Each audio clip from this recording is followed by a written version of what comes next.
Bom dia, galera do sétimo ano.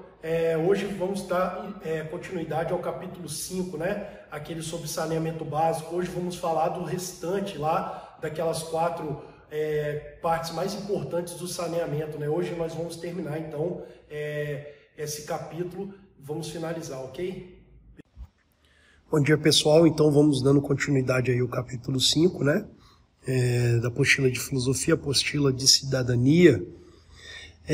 Hoje iremos falar então dos três últimos aí, dos três grandes serviços, né, dos três grandes últimos serviços aí do saneamento básico, que são eles: coleta e tratamento de esgoto, drenagem urbana e coleta de resíduos, né?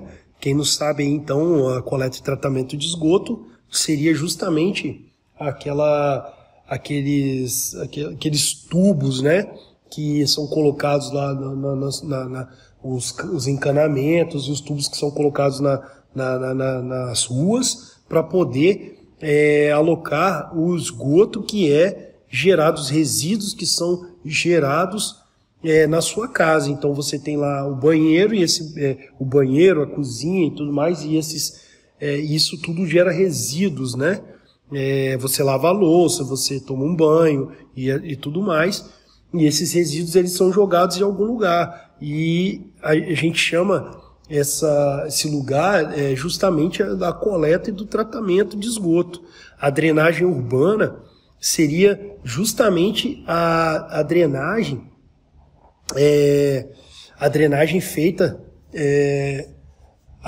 feita também ali na rua, né? Então você tem o tratamento desse esgoto que é tirado da sua casa e das ruas, né? E a coleta de resíduos seria justamente o lixo retirado pelos caminhões de lixo. E aí a gente vai entrar no assunto, vamos lá? Então nós temos aí o coleta e tratamento de esgoto. A coleta e tratamento de esgoto não é assunto atual, visto que desde as primeiras referências da saúde pública já se evidenciava a necessidade de cuidar do esgoto sanitário. Durante os séculos, a humanidade aprendeu a lidar com rejeitos de esgoto, desde a antiguidade, em Nippur, na Babilônia. Então, olha lá, desde lá da Babilônia se faz essa coleta e esse tratamento, não um tratamento, mas se fazia a coleta do esgoto, porque é importantíssimo tirar os esgotos, o esgoto de casa e o esgoto da rua, né? Ninguém vai conviver com os restos, né, os resíduos que saem do nosso próprio corpo. Então, desde lá da Babilônia já se faz isso. Criaram-se galerias de esgoto integradas a um sistema de drenagem. Então, olha lá, na Babilônia se criou então esse sistema de drenagem, né, que vinha das galerias de esgoto, o que fazia com que os locais ficassem limpos, né, não houvesse aquela questão do mau cheiro, né?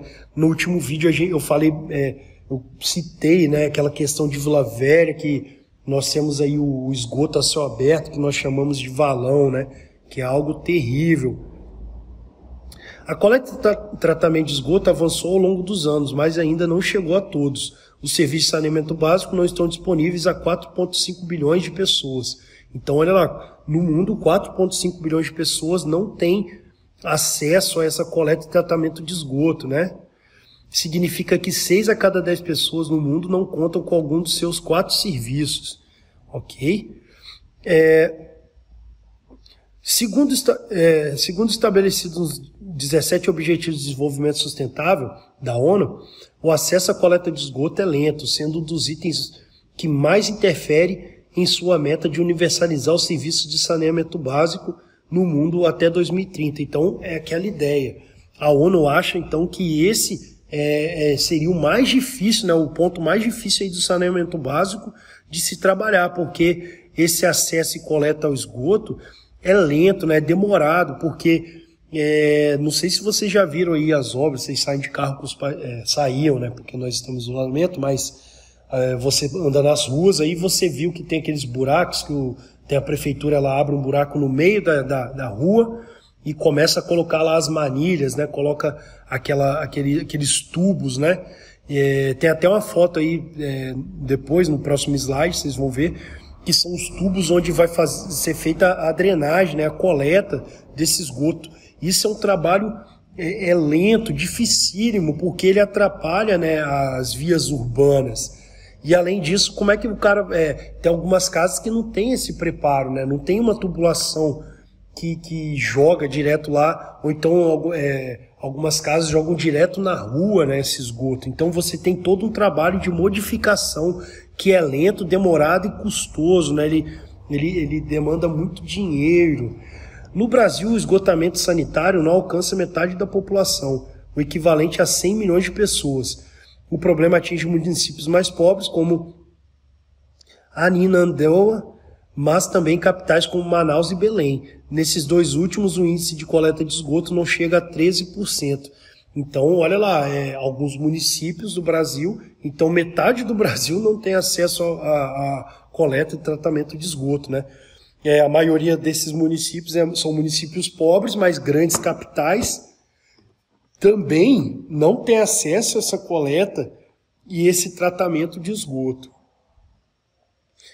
O esgotamento inadequado significa que os dejetos gerados são depositados em fossas ou despejados in natura em rios e mares. É o que acontece com o valão, né? Nós tínhamos uns rios e aí depois que começaram a despejar os dejetos lá, esses rios se tornaram aquele esgoto a céu aberto. Como resultado, temos uma catástrofe ambiental sem precedentes e que custa caro para ser revertida. Então nós temos os rios que são poluídos, né? Os rios, então, eles são poluídos. E aí, então, a coleta e o tratamento de esgoto é justamente isso aí, essa tubulação, né, que vocês viram também que tem grandes aí, ó, coloquei nas imagens aí, ó, que nós temos grandes locais adequados para que essa água suja, esse esgoto, ele seja tratado, né? Então há toda uma tecnologia, um aparato necessário para que se trate esse esgoto. O próximo serviço aí, grande serviço que o saneamento básico tem que prestar é a drenagem urbana, né? E aí a gente já falou um pouco da drenagem urbana, porque é ligado à ideia da coleta e tratamento de esgoto, né?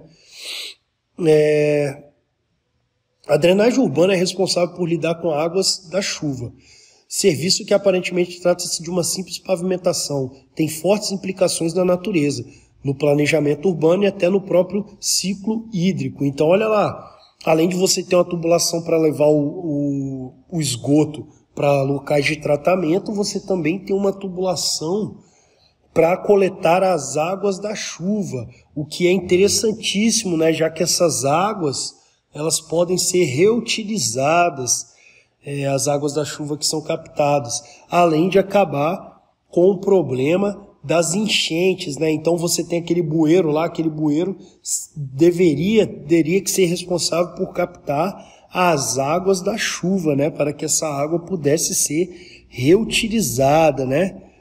E acabaria com os problemas das enchentes. Porque vocês sabem, o asfalto, ele não... alguns asfaltos, hoje temos a tecnologia do asfalto aí que ele consegue absorver a água, né? No entanto, o asfalto que nós temos no Brasil ainda ele é de tecnologia mais ultrapassada e ele não consegue absorver a água. Então você acaba tendo as grandes enchentes. Claro que a enchente não é culpa só do asfalto, né? É culpa também de como que o homem lidar com a questão do seu lixo, né? O que acaba aí, como ele cuida dos seus rios, o que acaba fazendo com que as enchentes aconteçam. Um plano de drenagem urbana é essencial para impedir que corpos hídricos sejam assoerados pela pavimentação excessiva, é o que eu falei do asfalto, evitando a ocorrência de alagamentos e inundações que prejudicam toda a cidade. Também já falamos disso agora há pouco. O planejamento urbano de uma cidade precisa conter o serviço de drenagem urbana devido às suas considerações como o meio urbano deve se relacionar com o meio ambiental. Então você tem essa água que pode ser utilizada ou ela pode ser jogada também direto no rio, né? Porque se essa água ela não for coletada e houver enchente, onde você mistura a água da chuva com a água do esgoto, isso pode poluir o meio ambiente, né? Poluir os rios também. Então esse é outra grande consideração e um grande problema acontecendo pela falta de drenagem urbana. Entre essas relações, ele determina, por exemplo, que o percentual de áreas que se pode permeabilizar ou ainda planeja piscinões que capturem grandes volumes de chuva levando para corpos hídricos distantes. Então olha a ideia aí, ó. Quando você faz então esse cálculo, esse planejamento urbano, você escolhe para quais locais da cidade podem ou não ter um grande percentual de água, porque aí você vai permeabilizar o solo e você vai colocar também grandes piscinões, locais onde para esses locais vai ser jogado toda a água da chuva e depois desses locais essa água da chuva é jogado para os corpos hídricos, para o mar ou para os rios, né? O que evita alagamentos e inundações das áreas urbanas. Então, deveria ser feito um planejamento onde visasse essa drenagem urbana, né? Não são todos, como a gente sabe aí, mora em Vila Velha também, né? A gente sabe que choveu, alaga, a gente sabe que não há esse planejamento de drenagem urbana.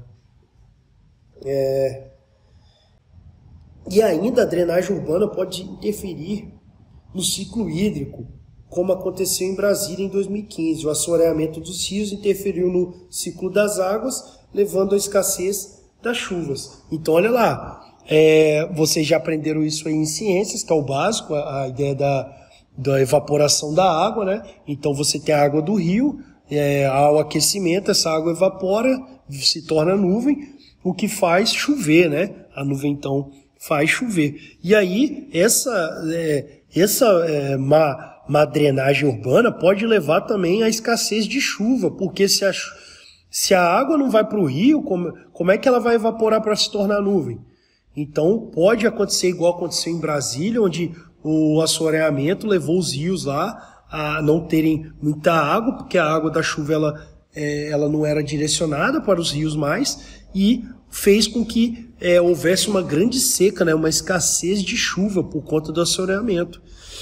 As águas que antes ficavam na região por mais tempo possibilitavam a formação de chuvas. Atualmente, o desmatamento e a impermeabilização do solo dispersam essa água de forma mais rápida, impedindo a formação de um clima úmido e alterando o regime de precipitações. Então, olha lá, é a ideia. Se eu contenho menos água, se eu tenho menos água, vai mudar todo o clima da região, né? Vale dizer que não é tão simples evitar a impermeabilização do solo, devido ao crescimento populacional desenfreado. Então nós temos problemas aí, né, para conseguir efetivar essa drenagem urbana. Mas é o que eu falei, lembra que eu falei com vocês falei agora há pouco, falei que é complexo, né, é complicado, é trabalhoso fazer esse coleta e tratamento e a drenagem urbana, por conta do trabalho que dá em se fazer isso, né? Por isso foram criadas leis específicas nos municípios, impondo limites de que proporção os moradores podem usar os seus terrenos. O serviço de drenagem urbana, portanto, exige mais áreas de vazão da chuva e o aproveitamento da água da chuva por meio de reservatórios. No ensino médio, eu estava ensinando para eles justamente essa ideia das pessoas que constroem em torno dos rios, né? Nós temos aqui a gente que estuda aqui no São Camilo sabe dessa questão das enchentes, né? A gente viu que Rio Marinho ali fica cheio. Por que Rio Marinho fica cheio? Porque justamente não houve esse planejamento urbano e as pessoas construíram casas em torno dos rios. Então, se você desmata e corta aquelas matas ciliares em torno do rio, provavelmente você vai ter enchente, né? E é essa ideia aí. Então seria necessário justamente um planejamento urbano, né, melhor. E o último agora, não menos importante, grande serviço do saneamento é a coleta de resíduos sólidos. A gente sabe aí que então há uma coleta dos resíduos que a gente produz, né? Então nós seres humanos consumimos coisas, né? E a partir desse consumo nós geramos resíduos. São resíduos que nós chamamos de lixo. Certo? Então, nós vamos falar agora justamente da coleta e do tratamento do lixo urbano. Fortemente atrelado à limpeza urbana, a coleta do lixo é responsável por conduzir todo o lixo da população para locais de tratamento e disposição final. Cada tipo de lixo deveria ser tratado e disposto de maneira diferente, o que é chamado de coleta seletiva. Então, nós temos aí já o problema da coleta seletiva. Uma grande porcentagem, uma grande maioria, não separa, não seleciona o seu lixo, né? Então, nós temos aqui na escola, por exemplo, as lixeiras, que elas são de cores diferentes, que elas separam materiais diferentes. Então, nós temos a lixeira do plástico, a lixeira de orgânicos, a lixeira do papel. Se todos fizessem essa separação, né? Como é que chama? Essa coleta seletiva, ficaria muito mais fácil de se dividir e levar para locais adequados o lixo produzido, os resíduos produzidos, né? Até 2016, em nosso país, 59,7% dos municípios não destinavam seu lixo corretamente, com variações tímidas e que preocupam. A falta desse serviço pode gerar problemas sérios de saúde pública. Então nós temos aí todas as doenças que são geradas, né, pelo lixo, né? Então nós temos a questão dos lixões também, os lixões a céu aberto, que abrigam doenças, né, que você tem animais peçonhentos e tudo mais, e que podem produzir doenças, além de contaminar o solo, né? Nós temos a questão da contaminação do lençol freático, da água que fica embaixo da terra, a contaminação do solo, depois que ultrapassa o solo, esse chorume, esse resíduo, esse líquido gerado pelo lixo, ele chega até a água, o que pode fazer com que nossas águas fiquem sujas e envenenadas, né? Uma água imprópria para o consumo. Então isso é perigosíssimo. Segundo a ONU, o Brasil descarta diariamente 80 mil toneladas de lixo de forma inadequada e afeta 76,5 milhões de pessoas.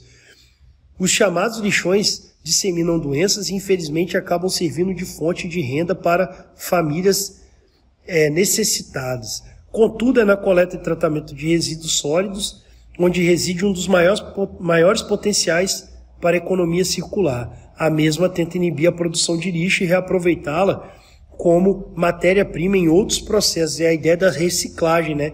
Então nós temos aí aquelas coletas seletivas, aquelas lixeiras separadas, é justamente para reutilizar. Então a reciclagem é justamente para você reutilizar o lixo na produção de novas coisas ou em outros processos. Os melhores exemplos da transformação de lixo em matéria-prima estão na produção de biodiesel, cosméticos e abrasivos. Fora isso, existem empresas que utilizam o lixo para gerar energia, como sucroalcooleiras. Então, olha lá, a ideia de que você usa o lixo então como combustível, você gera energia com o lixo que você produz. O processo consiste em transformar o bagaço da cana em energia elétrica, mantendo toda a fábrica de açúcar e álcool. Então o cara, em vez de jogar o bagaço fora, ele usa aquilo como energia e faz com que a sua fábrica seja sustentada justamente pelo lixo que ele produz. Ok, pessoal? Então ficamos aqui com terminamos aqui o capítulo 5, ficamos com o restante aqui da ideia dos grandes, serviços prestados pelo saneamento básico. Um abraço para vocês, espero que estejam bem, um bom dia.